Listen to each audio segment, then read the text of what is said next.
Assalamualaikum warahmatullahi wabarakatuh. Alhamdulillahirabbil alamin wa bihi nasta'inu ala umurid dunya waddin wassalatu wassalamu ala asyrafil anbiya'i wal mursalin wa ala alihi wa sahbihi ajma'in. Amma ba'du. Rabbi shrah li sadri wa yassir li amri wahlul 'uqdatam min lisani yafqahu qawli waj'al li wazira min ahli. Allahumma aftah lana hikmataka wansur alaina rahmataka min khazaini rahmatika ya arhamar rahimin. Sahabat-sahabat yang berbahagia, terima kasih sudah hadir dalam acara ngaji bareng bersama Gus Baha. Terima kasih juga kepada sahabat-sahabat Mahat Ali, alumni dan simpatisan yang saat ini sedang meramaikan pengajian secara online, masih di channel Mahat Ali. Sebelum saya buka, ada dua hal yang ingin saya sampaikan kepada narasumber kita. Yang pertama, kami mengucapkan terima kasih atas perkenan hadir untuk yang kedua kalinya. Sebenarnya Mahat Ali kemarin ada rencana sowan ke dalam Gus Baha, tetapi karena lockdown akhirnya kami tidak bisa. Dan insya Allah kalau sudah keadaan memungkinkan kami akan ke sana biar sah menjadi muridnya. Itu yang pertama.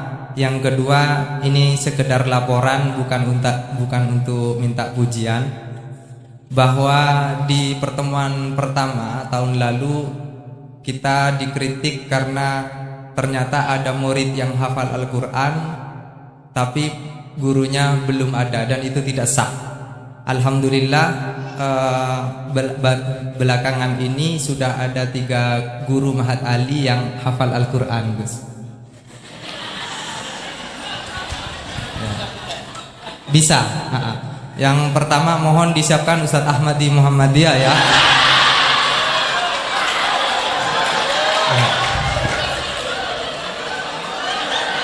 Beliau sudah hafal Al-Quran 30 tahun yang lalu, juga guru sini. Dan yang kedua Ustadz Miftahus Surur, kurang lebih 18 atau 20 juz. Terus yang ketiga Ustadz Wandi, kurang lebih 15 sampai 17 juz. Dan yang lain di moderator sendiri di berbagai juz, ayat-ayat ahkamnya aja.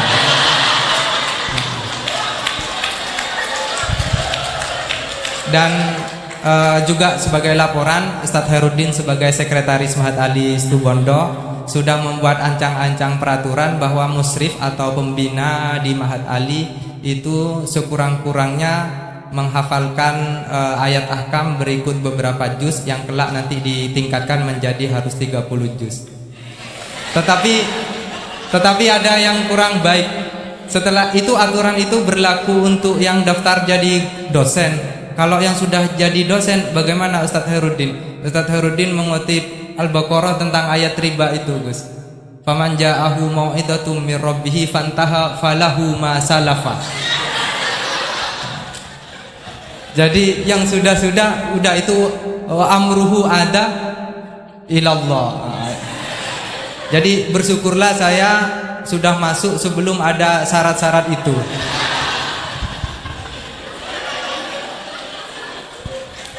Dan yang terakhir, saya sudah kapok juga untuk mengatur kiai. Saya tidak akan ngurus temanya apa, waktunya berapa. Saya persilakan sesuka-sukanya juga saat ini dalam pengertian yang hakikat.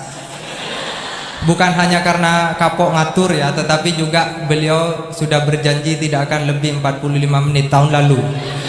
Jadi ini hanya soal menagih janji saja. Saya persilakan kepada yang mulia. Teman-teman gitu, biar ketemu lagi. Pakainya apa deh? Di sini kajiannya Fikih usul fikih, komposit. pakai kita apa? Kalau M2 jam 2, kalau M1 kayak itu usul yang mutakalim, yang anu yang mokoron. Jamak ngambilnya gampang. Ngambil susah. Ada. Ada Jampol Jawami. Boleh. Satu. Ayo pokoknya ngambil yang gampang itu udah ada. Jampol Jawami. Mundur takut dites. Ya dites gurunya.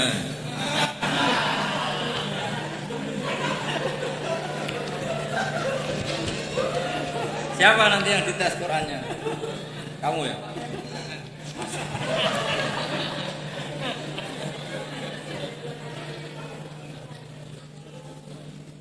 Kalau fikihnya satu dua. Dulu yang merumuskan termasuk juga Bangun. asal nama Dehul Alba tapi di tafsir dirubah. Ayo pindah kan? Enggak usah itu. Sama yang disuruh baca. Jadi satu di sini.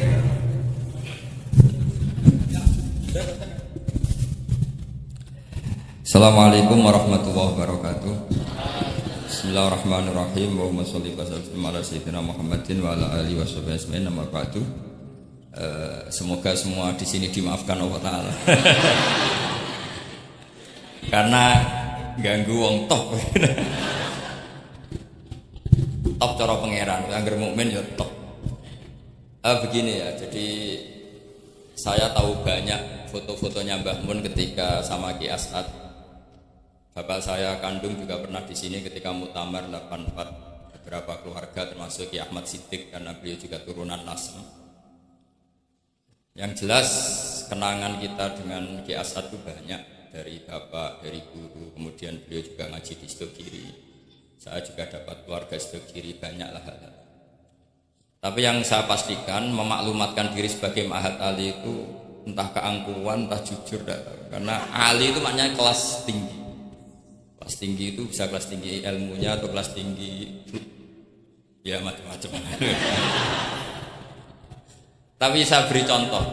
Ini Wahid kan masih kecil, panggil Wahid saja. Ini tak beri contoh. Ini kitab Minhajut Thalibin. Ini saya belajar tak takriri sampai seperti ini. Ini bisa dilihat. Hampir di semua kitab saya, kitab-kitab Indo, entah itu fikih, entah ihya, entah hikam, itu pasti ada takriran. Karena tadi saya sudah komplain sama Pak Khairuddin, keputusan fikih udah ada khilaf itu nggak keren kata saya itu. Karena bawaannya fikih itu khilaf. Saya beri contoh ya. Di sini fikihnya kan diajarkan kan Fathul Wahab. Saya sedikit cerita tentang Fathul Wahab. Dulu indukan kitab fikih itu namanya Al-Um, ya kan?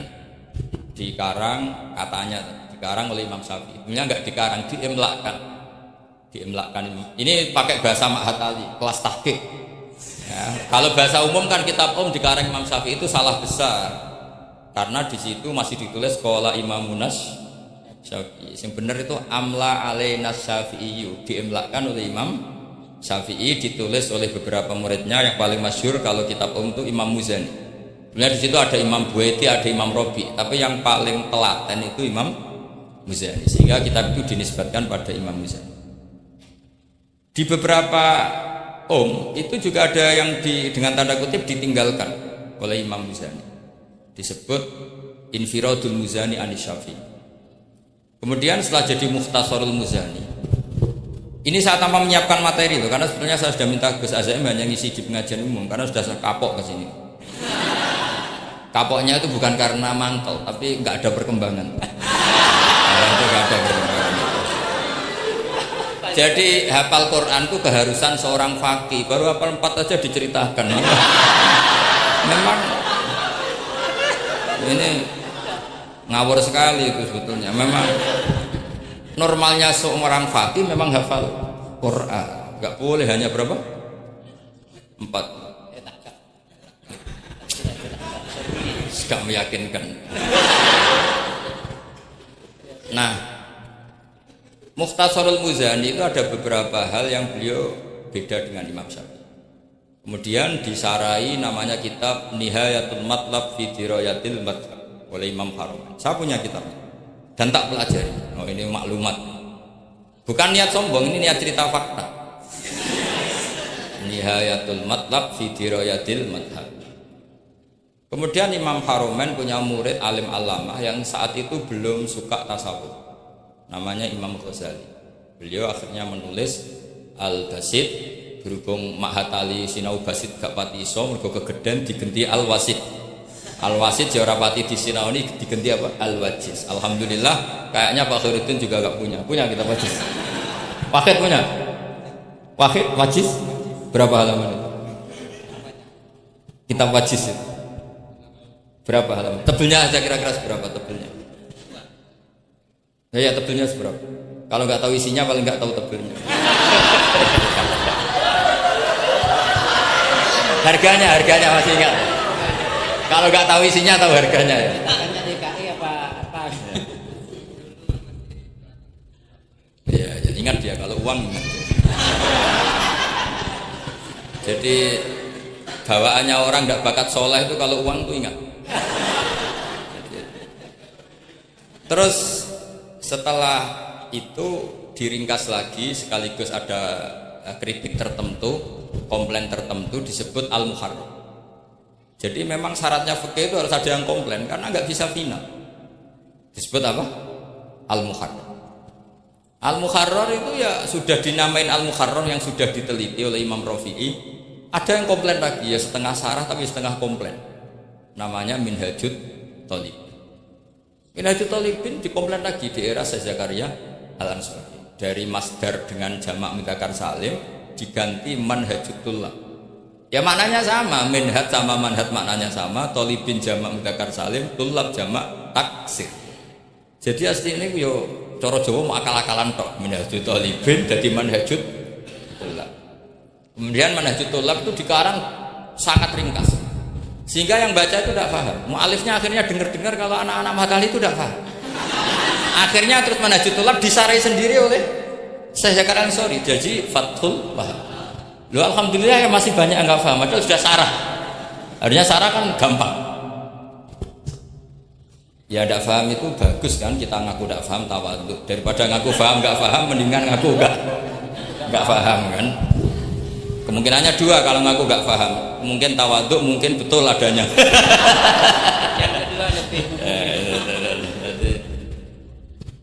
Nah saya cerita sedikit tentang kenapa fikih itu harus ada dan selalu ada khilaf.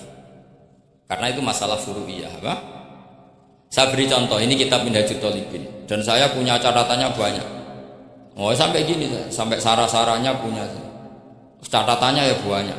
Saya bangun tidur aja bisa, saking seringnya belajar. Dan saya alhamdulillah tidak punya masalah ingatan, jadi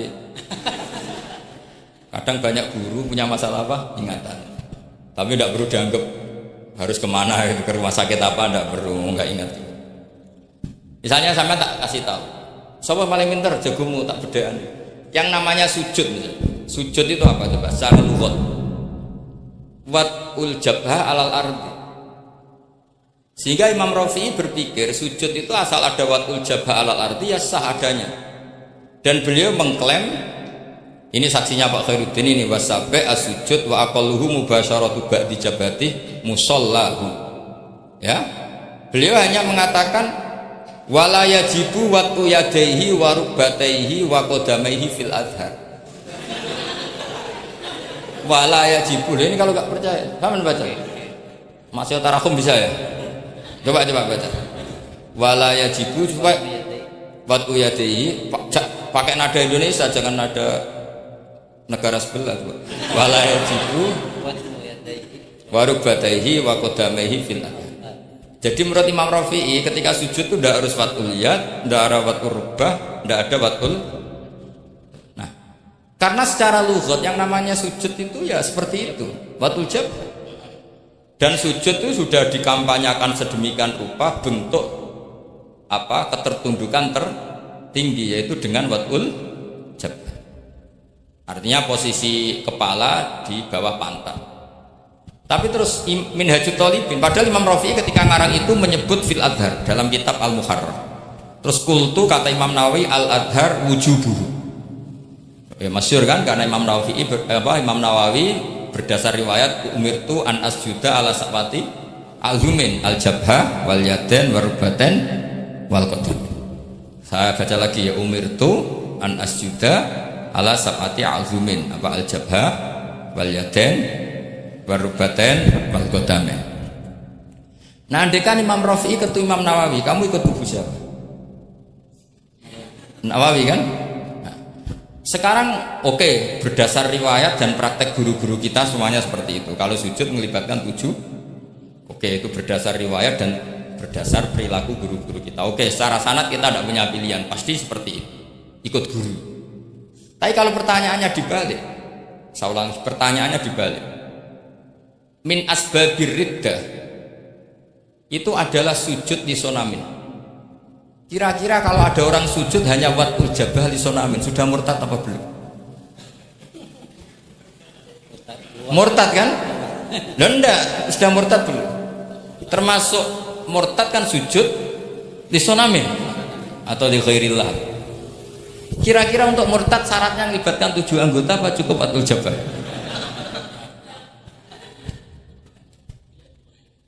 Untuk sah menjadi murtad. Nggak, misalnya kamu, jangan kamu lah, kamu potongan tidak mungkin murtad insya Allah lah. Misalnya ada orang murtad dengan cara murtad yang fi'li, contohnya apa? Kasujudin lisonamin. Murtad kan ingat masih ada 3 kan, i'tiqadi, qauli, fi'li. Yang fi'li contohnya kasujudin lisonamin. Untuk menjadi sah murtad itu nunggu 7 anggota apa salatul jabah? Enggak jawab, jangan ngawur saja kak, biasanya aja. Udah, kan biasanya ngawur terus gak mau, masih anak-anak aja. Hati-hati aja tetap ngawur apalagi. Enggak, menurut kamu sudah murtad belum? Ya kan murtad kan? Artinya kalau itu sah untuk menjadi murtad, harusnya juga sah untuk menjadi sujud, karena sama-sama simbol. Sujud watul jabah faqat ya simbol takdim ke Allah setinggi-tingginya. Kenapa menjadi murtad? Karena ini simbol hormat kepada sonam setinggi, sehingga Imam Rafi'i berpendapat sujud itu tidak harus melibatkan anggota 7. Ya kira-kira gitu logi. Makanya tadi saya juga matur Mas Hasan, piye gurumu mbok kanyamu lah, guru keduren. Maca fikih ora ono khilaf iku fikih apa? Fikih ben seru itu harus ada khilaf. Ya ini sama yang baca supaya jadi seksi. Kalau menurut Imam Rafi'i seperti itu. Enggak ya, wala yajibu. Enggak akan keliru. Tadi kan sudah tak baca. Wala yajibu wat'u yadayhi wa rukbatayhi wa qadamaihi fil adhar. Imam Rafi'i bi muharrar terus qultu al adhar wujubuhu. Ya kan sama-sama bilang al-adhar. Imam Rafi'i bilang enggak wajib ya al-adhar. Imam Nawawi bilang wajib ya al-adhar. Kamu partai ditutup wallahu a'lam. Oh, iya.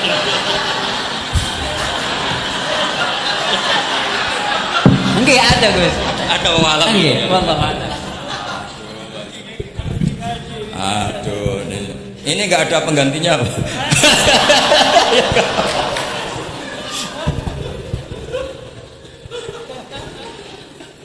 Jadi fikih itu mau tidak mau harus khilaf karena sudut pandangnya seperti itu. Misalnya sopan itu baik. Misalnya saya di sini, kiai kamu saking sopannya itu dodok mulai sana itu bagus. Tapi nak kiaimu apa kepleset terus gue sopan. Sedang kiaimu kesemper lagi dok. Sehingga kita sebagai kiai itu mikir sopan itu bagus. Tapi kalau berlebihan kan tidak efektif kan. Cong aku pengen jedeng tuntun ke kokono. Kalau sini tuh kan deprok terus melaku ke sini. Jadi makanya ya kita harus kritik juga, sopan berlebihan juga akhirnya ada efektif. Cong sedang kiaimu tiba mati kayak lagi dok kan gitu. Nah, sekarang perempuan juga gitu. Mbak-mbak yang cantik tuh baik sopan apa baik tidak sopan? Baik tidak sopan. Karena kalau sopan sama Pak Wahid, ayo sopan, mesti eling terus ra iso turu. Tapi nak ra sopan, seneng aku gaji nih Mahatali mau piro. Itu langsung lupa, dan itu bagus karena melupakan Nah, lo betul ini kan katanya tadi siapa yang hafal Quran? Ya nisa an-nabi lastunna ka ahadin inan nisa ini taqaitunna fala takhdu'na bil qaul fayaqma alladhi fi qalbihi mar. Wahai orang-orang yang cantik, kalau ketemu lelaki itu jangan terlalu sopan. Fala takhdu'na bilkau. Kalau ngomong jangan terlalu khudu, karena bawaannya lelaki yang fi qalbihi maradun, khudu itu dianggap mau. Saya tadi ada Mbak Cantik sama Pak Khairuddin atau sama Pak Wahid sopan.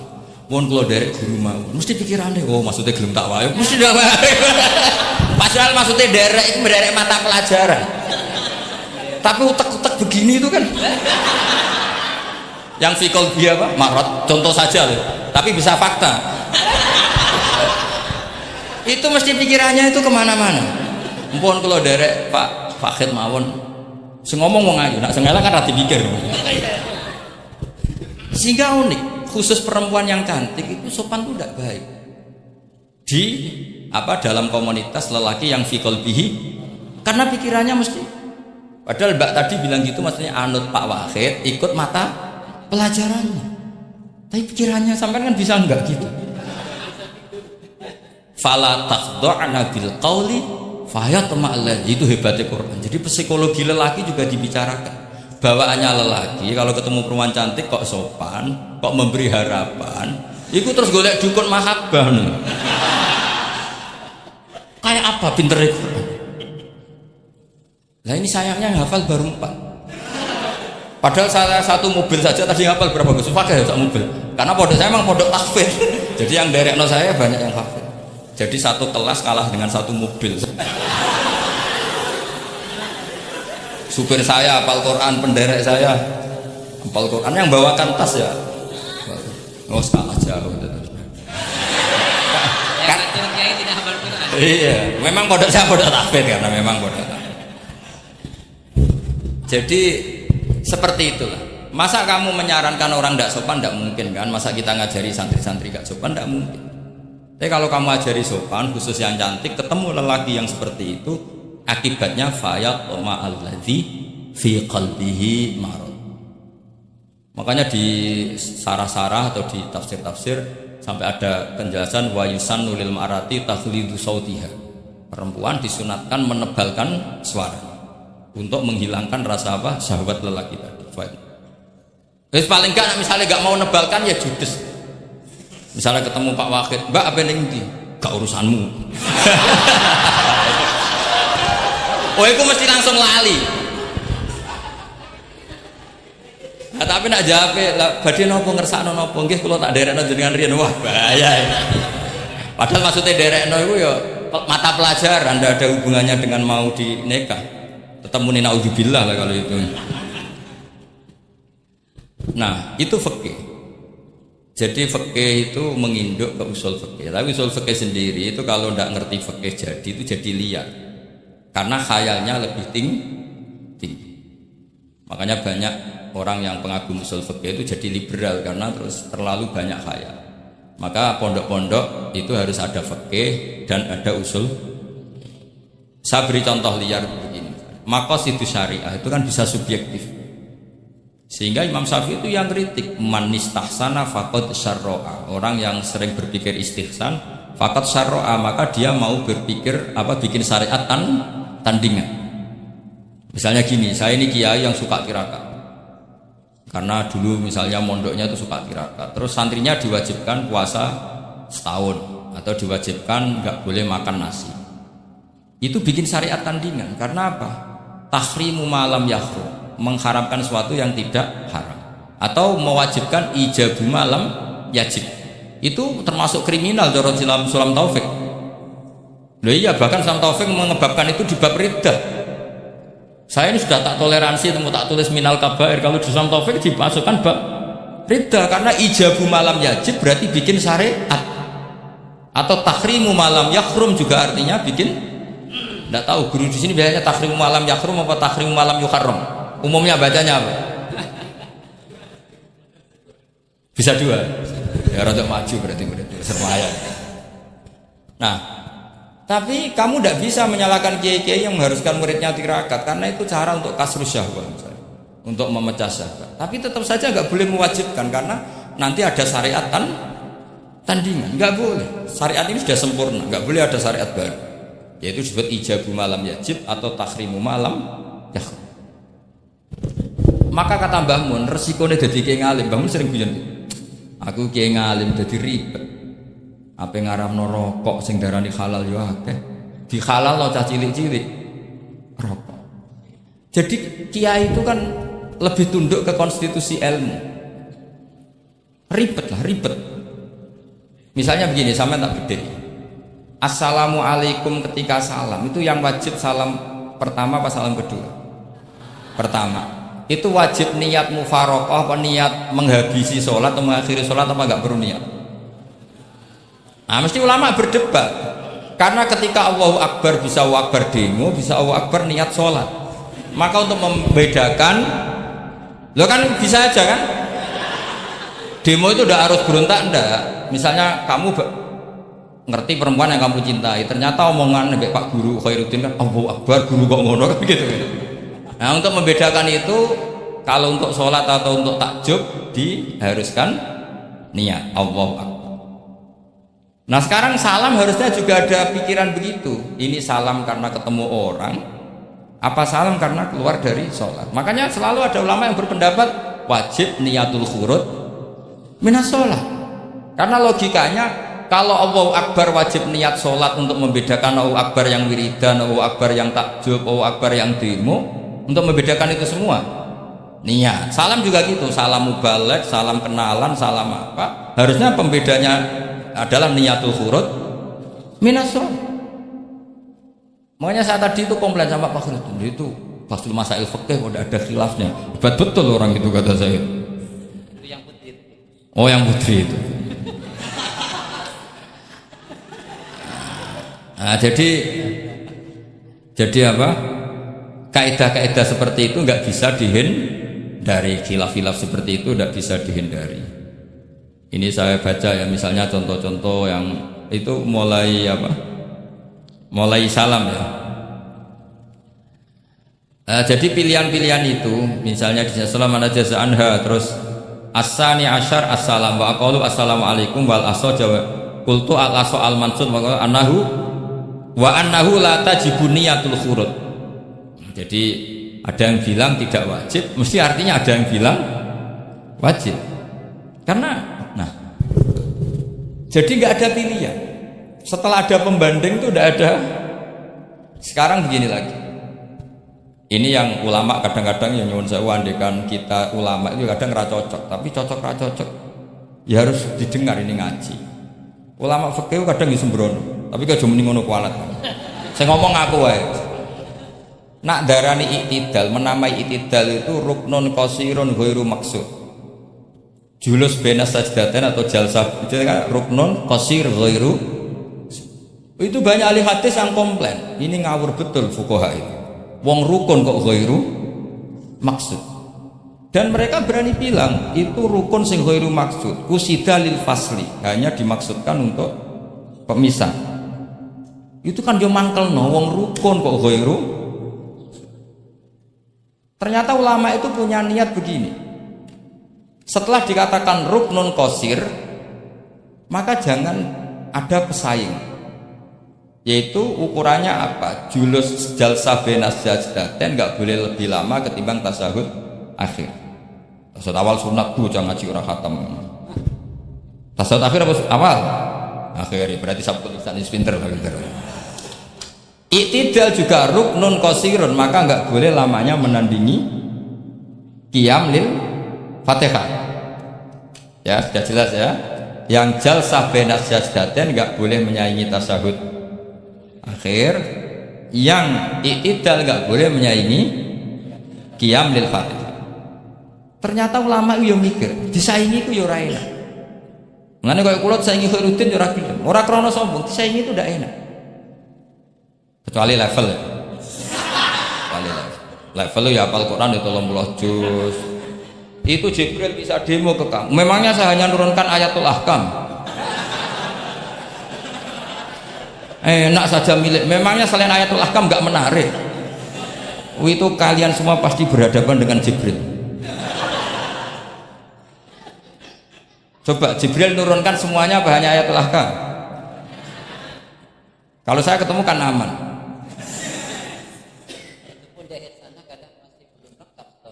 Iya bahaya kamu itu.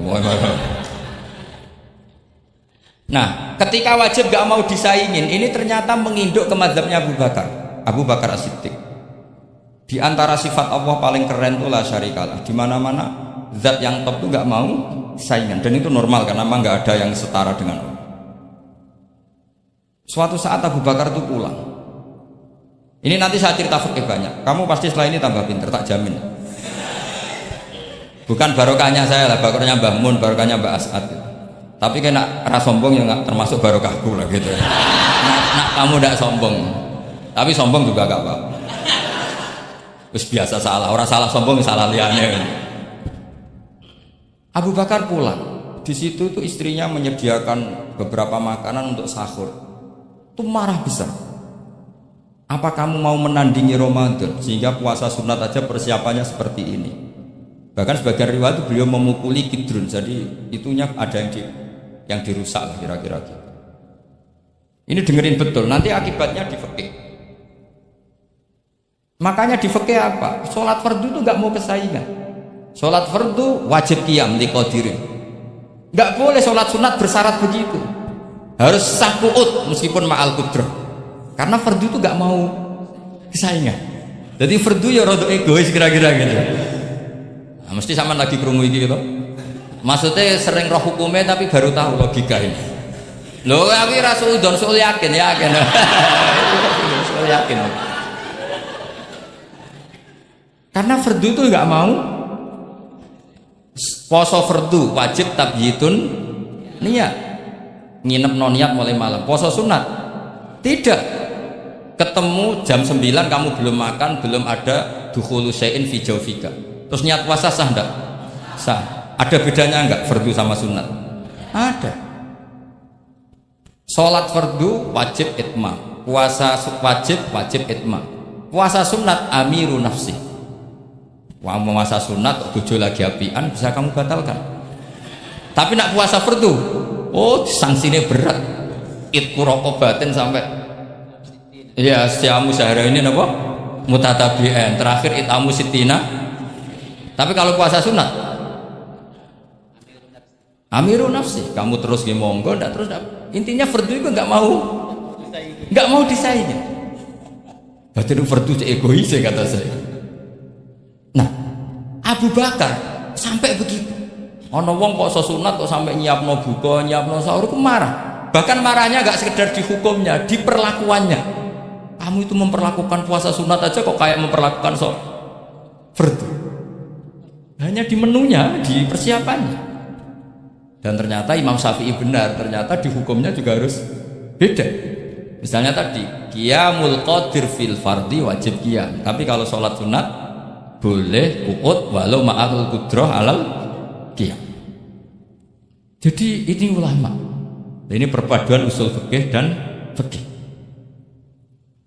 Jadi fardu itu ya agak angkuh lah kira-kira gitu. Angkuh itu kalau baik namanya izzatun nafs. Memang harus beda.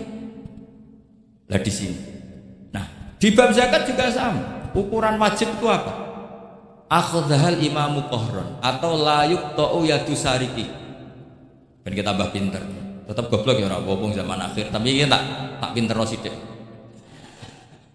Ketika seseorang diputuskan wajib zakat, kok tidak mau zakat? Efek hukumnya apa? Akhdhal imamu qahran. Imam boleh ngambil paksa. Atau kalau mustahik itu nyuri dengan kadar yang memang jatahnya la tuqta'u yadu. Mergo ana syubhatul milki. Paham ya? Jadi sampean misalnya fakir, tanggane Pak Khairuddin gak gelem zakat, nyolong jatah. Andaikan dia lomo, mustahik kamu itu dapat sekian. Itu nggak boleh dipotong tangannya karena kamu ngambil jatah. Jadi sekali diputuskan wajib itu punya akibat akhdhal imamu qahran atau la tuqta'u yadu sari. Jadi itu fikih. Jadi fikih itu konsisten. Nah, sekarang yang dikatakan fikih itu ainut ta'ah apa shawab, apa hak. Nah, itu yang ulama berdebat. Sekarang misalnya sampean tak bedheki begini. Sing darani salat sing sah iku madhep kiblat. Betul kan? Ya, betul. Masih ingat ya? Sekarang madhep kiblat itu menjadi baik karena nurut Allah apa karena madhep kiblat? Karena nurut Allah. Sehingga semangat fikih itu semangat taat ning Allah. Falau sholla arba'a raka'atin bi arba'i jihadin, itu gak perlu i'adah. Karena ketika aku istihad sana itu kiblat, rakaat kedua rubah ke sana, rakaat ketiga rubah. Allah ngitungnya, saya iku capek oleh kepin roh kiblat tenanan nganti spekulasi ping 4. Artinya apa? Karena kadang Allah itu butuh taat apa butuh kasile? Butuh taat. Nah, ini yang paling angin. Tapi di dalam banyak hal kaidah fikih itu al-ibrah bima fi nafsil amri. Kadang bima fi dzannil mukallaf wa bima fi nafsil amri. Kadang mu al-ibrah bima fi dzannil mukallaf la bima fi nafsil amri. Jadi selalu fikih itu khilaf.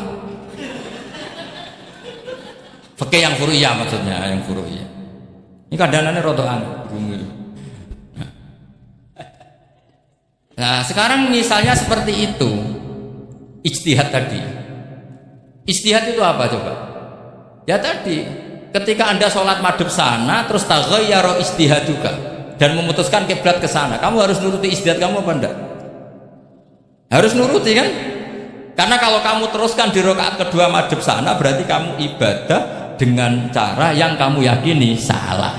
Maka harus rubah. Karena ada kaidah al-ijtihad la yunqadu ijtihad. Kok ijo? Udah pinter iso nerusno. Nah, ternyata itu sudut pandang kalau dengan kaidah itu, sehingga lau sholla arba'a raka'atin bi arba'i jihatin sohat sholatu. Tapi kalau dibalik al-ibrah fil ibadah itu bima fi dzannil mukallaf wa bima fi nafsil amr. Nah, kalau Anda kan sudut pandangnya pakai kaidah itu, berarti kan pasti ada 3 jihad yang salah. Pasti apa mungkin? Pasti.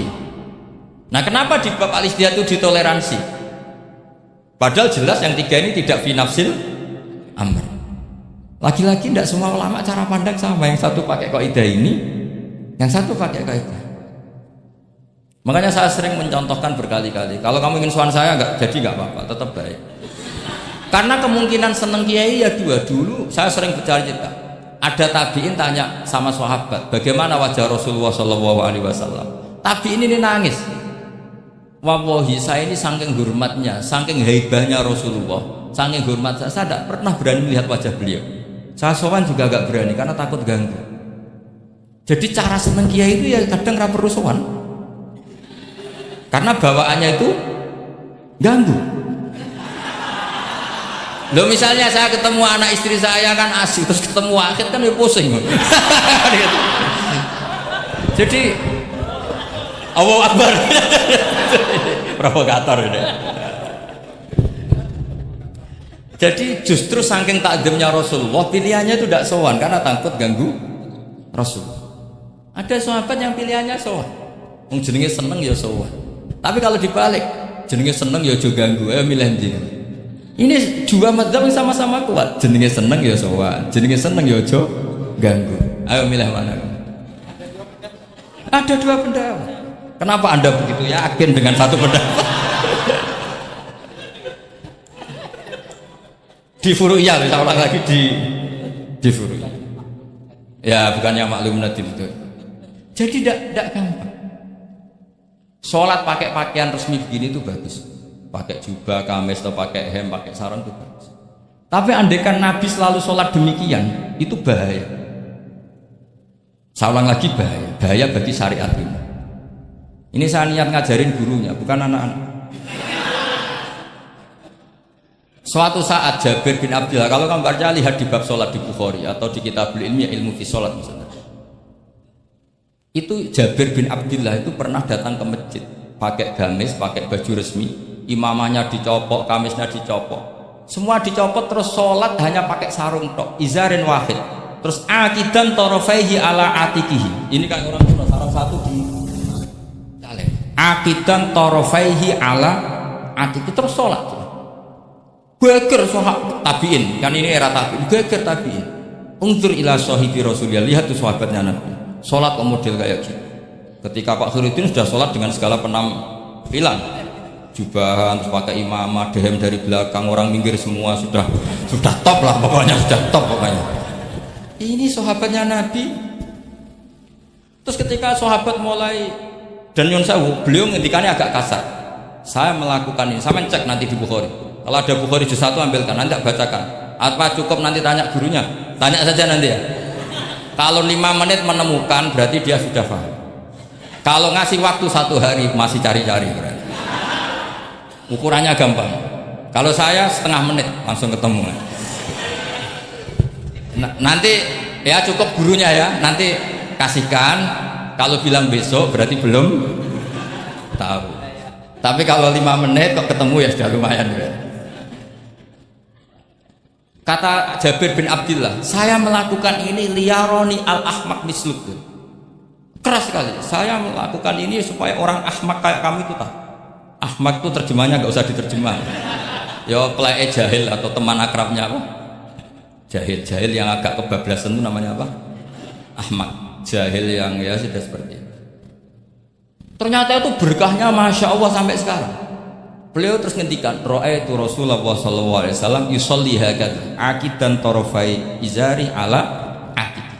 Andai kan itu nggak pernah dilakukan seorang sahabat yang bersaksi Rasulullah pernah melakukan itu, maka kita akan menganggap sholat jubahan resmi seperti itu menjadi syarat sah. Pakai hem seperti ini resmi menjadi syarat sah.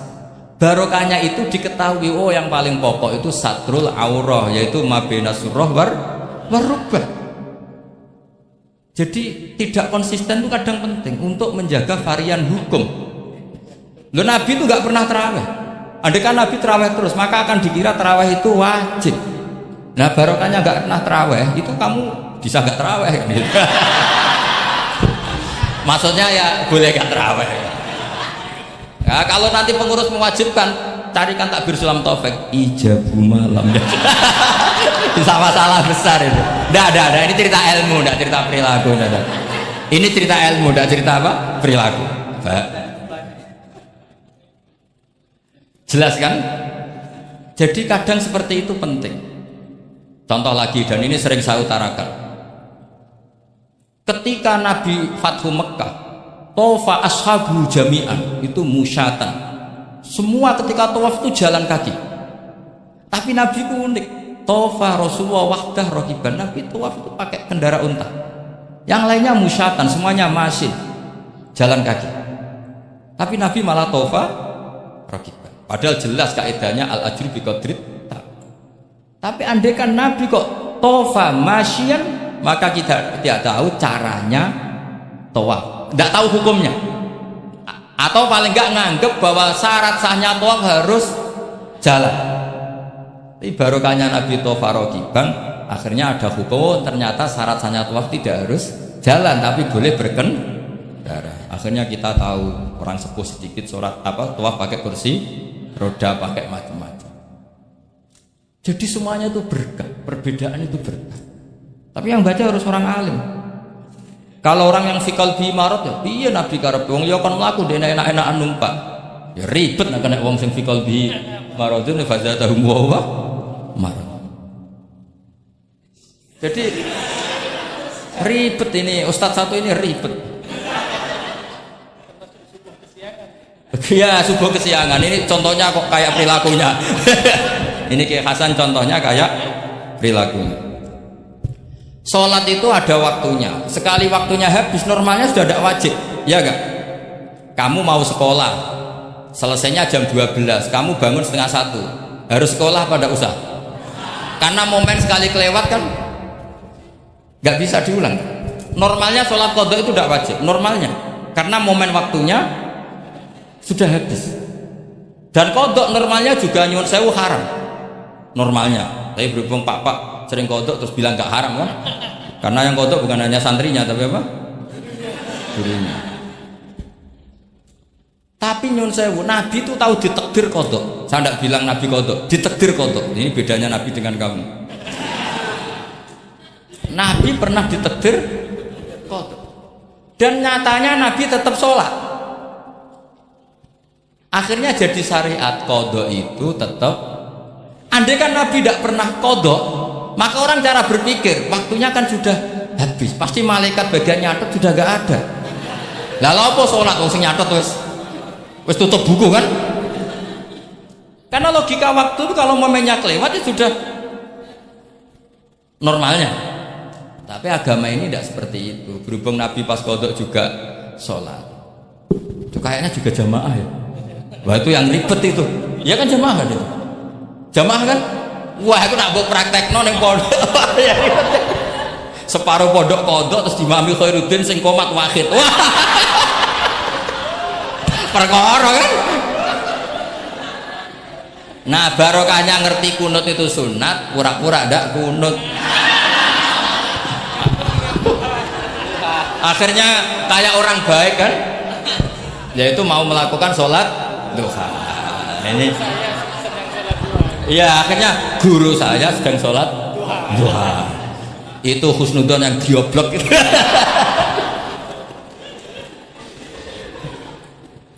Jadi lah itulah yang jadi analisis usul fikih. Jadi semuanya itu ada analisisnya. Saya ulang lagi, semuanya itu ada. Yang jelas tuh di antara pantangan Islam tuh ijabu malam yajib dan tahrimu malam yahrum. Karena manis tahsana faqad syarra. Dan Allah tuh gak suka ada syariat tandingan tuh gak suka. Karena bahaya kalau semua orang istihsan, bahaya. Saya pernah ini cerita nyata. Ada pengurus yayasan yatim piatu yang sehat. Saya ulang lagi, yang sehat.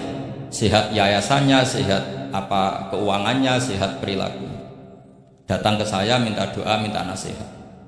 Normalnya kan saya puji, tapi saya dingin saja. Saya bilang yayasan yatim piatu itu bagus, tapi lebih bagus lagi kalau dibiarkan. Karena anak-anak yatim ini kan milik keluarga.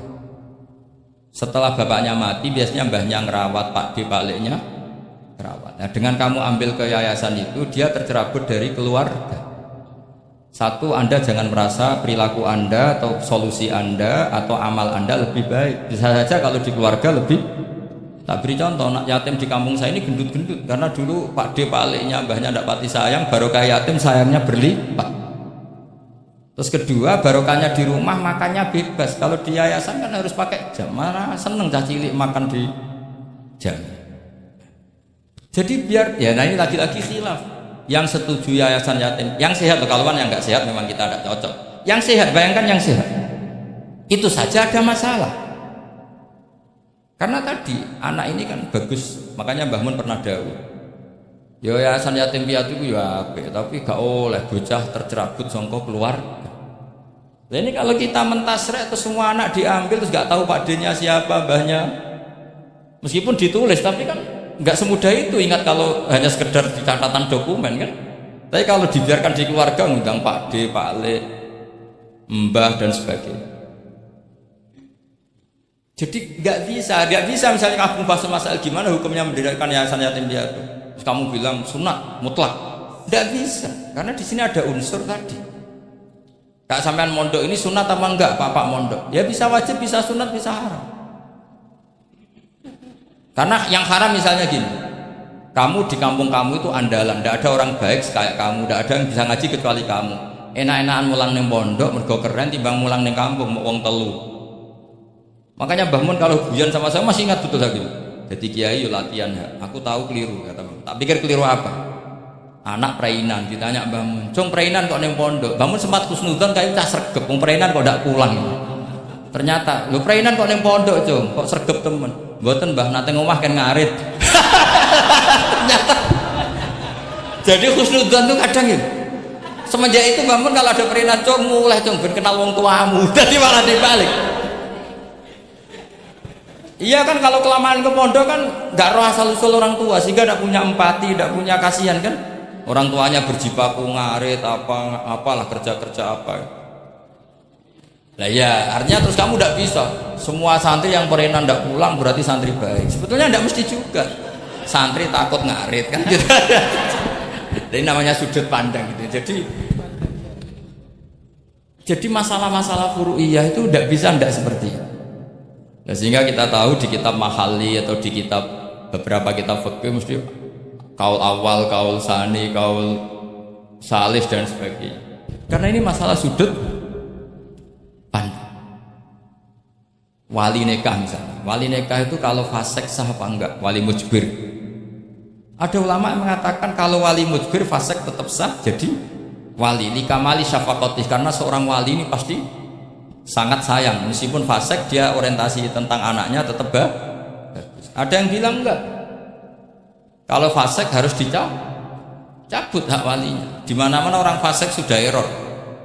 Jangan-jangan karena dia pemabuk atau karena dia tukang judi, pikirannya dapat menantu yang kaya meskipun tukang judi.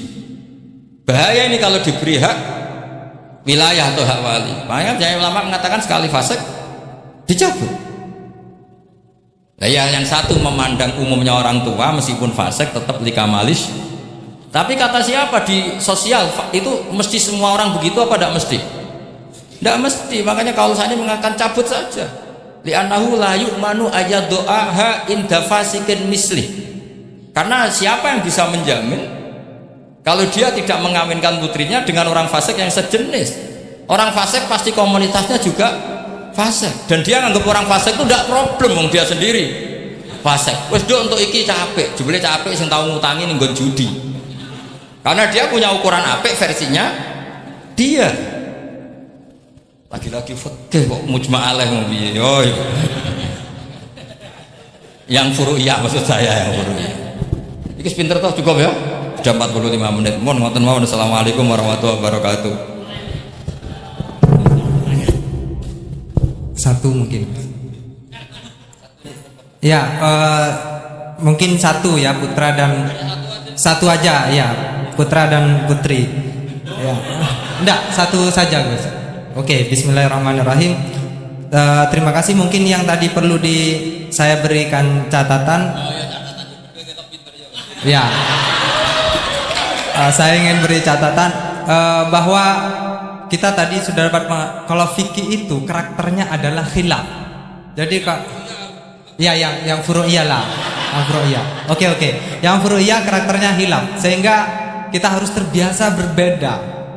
Dan soal tadi kesantunan, kesopanan itu orang ekspresinya berbeda. Kadang kita salah ketika kita mengkritik, kadang ketika kita berbeda pendapat kita lalu dianggap tidak santun. Padahal ulama-ulama kita soal urusan furu'iyah itu hal yang biasa.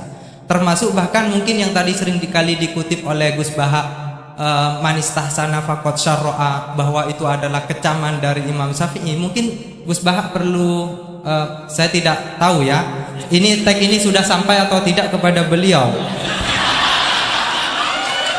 Ya, saya bacakan tagnya. Saya harus baca. Kalau ingatan tidak sebaik beliau saya. Tapi kalau catatan saya lebih baik mungkin.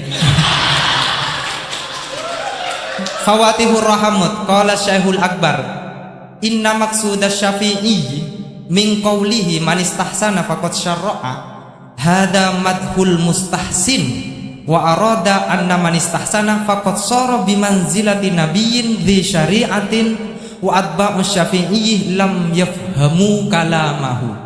Saya tidak ingin mengatakan beliau tidak paham, mungkin tag ini enggak sampai. Ala wajhi hada wallahu a'lam. Jadi bahkan yang kita anggap itu sudah sangat pasti Syafi'i sedang mengecam, ternyata ada juga khilaf. Ternyata maksudnya Syafi'i adalah sedang memuji, madhul mustahsin. Faqad sara bimanzilati nabiyyin di syari'atin wa atba'u Syafi'i lam yafhamu dzalika. Walaupun wallahu a'lam. Ya, tapi kita poin-poin saya adalah akui bahwa ada perbedaan. Oke, silakan saya beri pertanyaan satu saja. Oke, mungkin Ustadz Khairuddin bisa menentukan siapa? Saya Jaya yang menentukan. Oke, Lutfi, mohon maaf bukan soal berkualitas tapi dia lebih dulu sampai di sini karena dekat. Dipersilakan.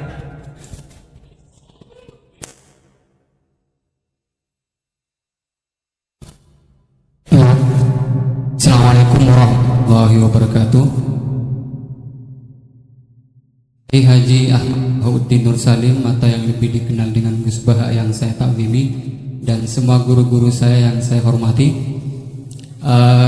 Kita banyak mendengar tadi bahwa di dalam fikih yaitu furu'iyah itu sudah terbiasa terjadi khilaf di antara kalangan ulama. Ada satu redaksi yang bagi saya cukup ada satu yang menurut saya diantaranya di Bu Jairomi Al-Khatib.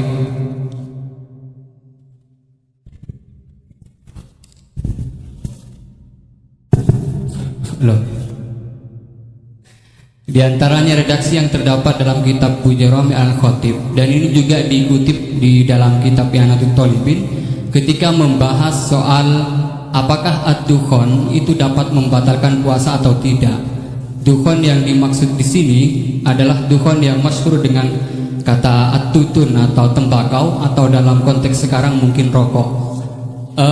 Itu kan ulama sebetulnya berbeda pendapat, bukan hanya dalam apakah membatalkan puasa atau tidak, bahkan hukum rokoknya aja ulama sudah berbeda pendapat.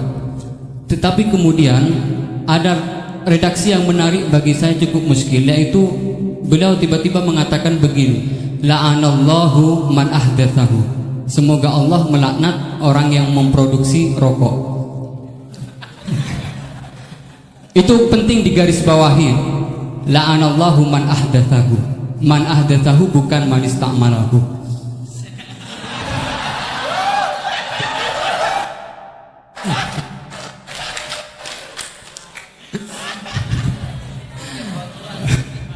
Ini cukup kriminal karena ngomongnya di dalam pesantren yang cukup itu menjadi bak di negara Indonesia.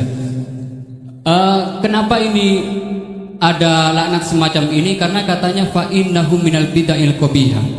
Tetapi maksud saya, kenapa ulama ini sampai melaknat padahal hukum rokok itu saja merupakan furu'iyah yang memang sudah sewajarnya terdapat khilaf. Sementara saya sebagai santri NU Tulen itu mengenal memiliki ulama-ulama yang atau kiai-kiai yang luas, yang bukan hanya tidak mau mencaci maki apalagi sampai melaknat, bahkan mengkafirkan pun itu merupakan pantangan. Sehingga pertanyaannya ini unik, setelah saya cek juga ada dalam kitab Kasyifatus saja yang kita tahu itu pengarangnya orang Indonesia, walaupun mungkin NU belum hadir pada saat itu. Jadi pertanyaan saya untuk redaksi ini, apakah dalam syariat Islam atau fikih utamanya itu memang ada pembenarnya melaknat orang lain atau dalam tanda kutip mendoakan orang lain jelek? Mungkin hanya itu. Terima kasih. Wassalamualaikum warahmatullahi wabarakatuh.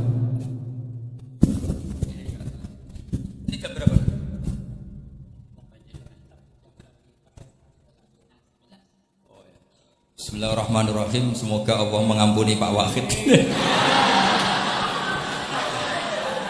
Itu takbir itu ngawur sekali. Itu Syekhul Akbar yang dimaksud itu Ibnul Arabi. Itu termasuk statement sing mimma yuhaddaru bih. Jadi yuhaddaru anhu. Termasuk fatwa-fatwa yang orang harus menghindari. Apalagi itu justifikasinya wa atba'u syafi'i la yabamuna.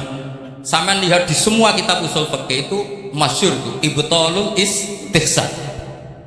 Termasuk di kitab Sayyidina Muhammad Syari'atu wa Al-Khalid. Semua kitab usul fikih Imam Syafi'i menolak istihsan apa menganjurkan?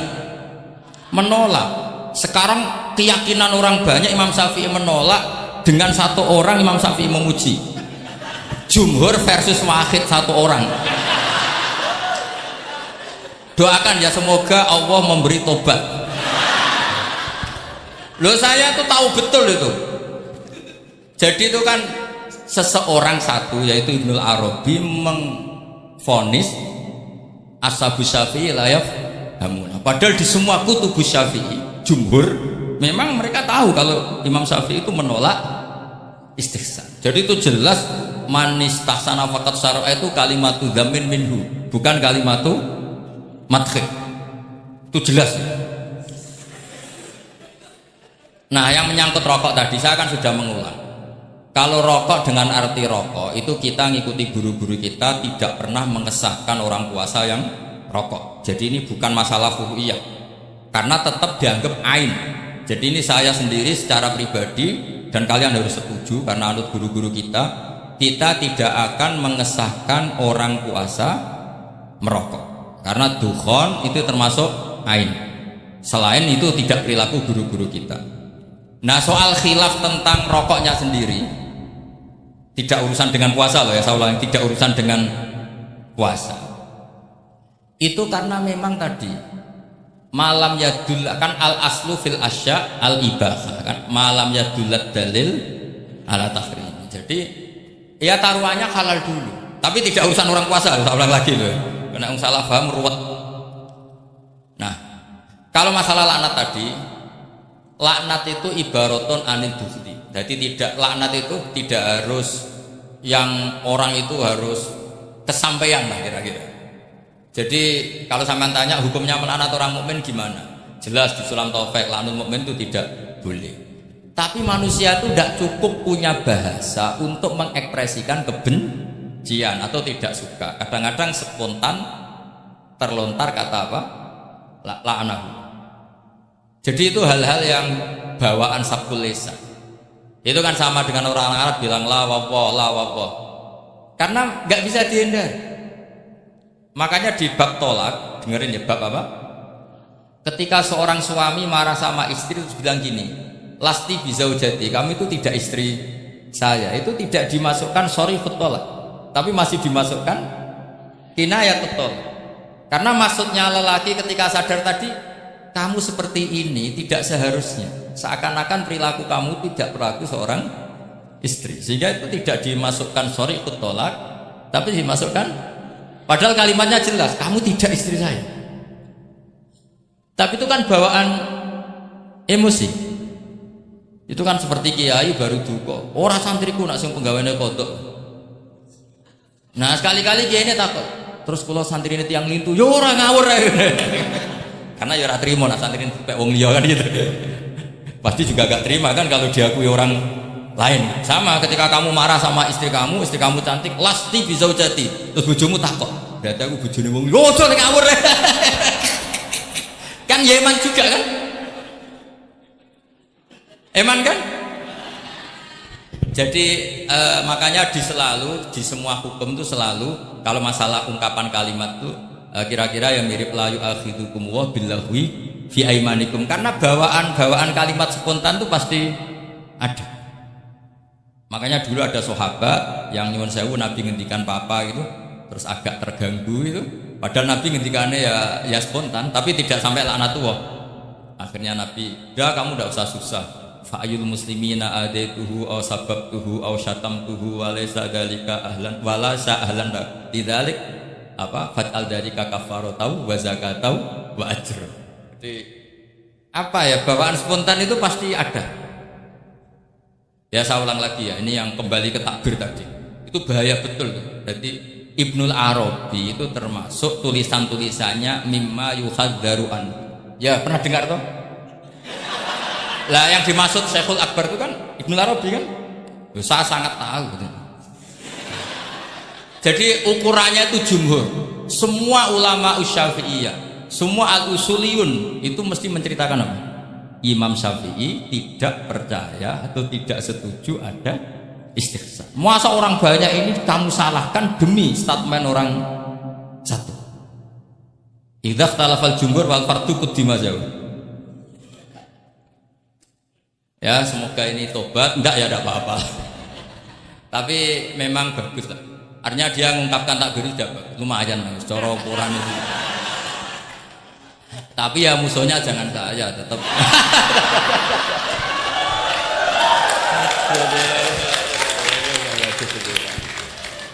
Kalau ada yang jauh seperti Abdul Wahab yang Oh enggak mungkin, itu memang salah.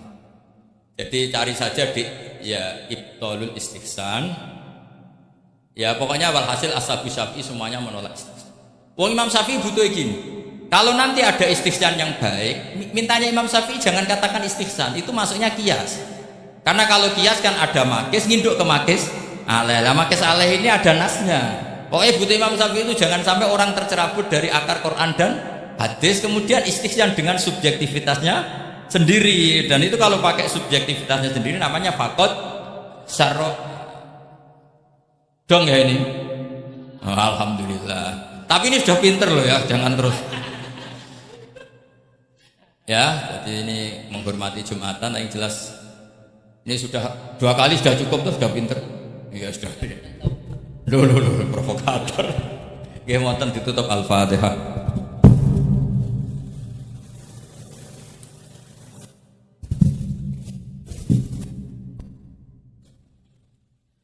Baik, sekali lagi saya ucapkan terima kasih kepada Gus Bah dan saya mohon ampun kepada Allah dan minta maaf kepada beliau.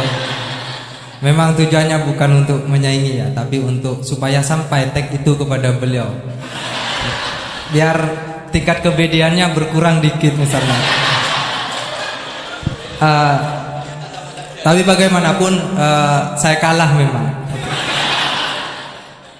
Ya, kita tutup dengan bacaan surah Al-Asr satu kali bersama-sama. Bismillahirrahmanirrahim. Wal asri innal insana lafi husrin illal ladzina amanu wa amilus solihati wa tawassaw bil haqq wa tawassaw bis sabr.